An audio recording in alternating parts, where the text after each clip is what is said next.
भारतीय राजनीति की आज एक बड़ी घटना घटित हुई है। मोहन भागवत और गृह मंत्री अमित शाह आज रहे एक मंच पर मौजूद। केंद्रीय गृह मंत्री अमित शाह और आरएसएस प्रमुख मोहन भागवत ने अंडमान और निकोबार द्वीप के बियोधनाबाद में विनायक दामोदर सावरकर की प्रतिमा का अनावरण किया है। इस मौके पर संघ प्रमुख मोहन भागवत ने प्रतिमा बनाने वाले मूर्तिकार अनिल सुतार को शॉल भेंट कर सम्मान दिया।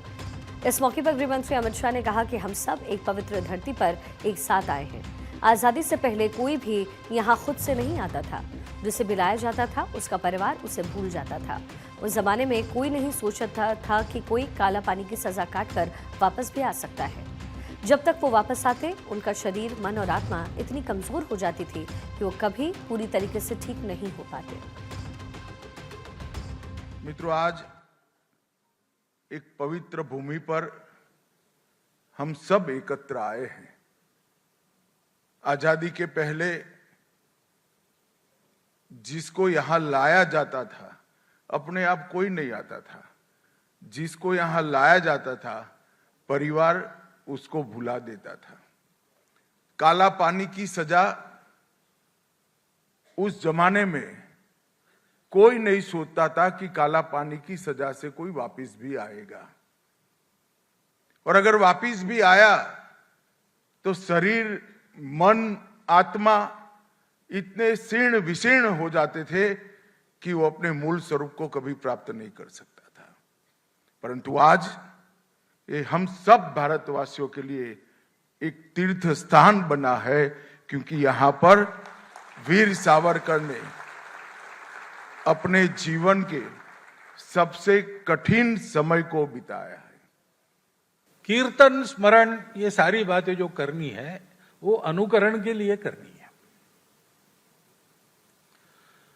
और अनुकरण जिसका करना है वो पूर्ण चाहिए। नहीं तो गलत बातों का अनुकरण, गलती करने वाले का करेंगे तो गलत बातों का भी अनुकरण होगा। सावरकर जी का चरित्र हम देखते हैं तो ये पूर्णता हमको उनके चरित्र में मिलती है।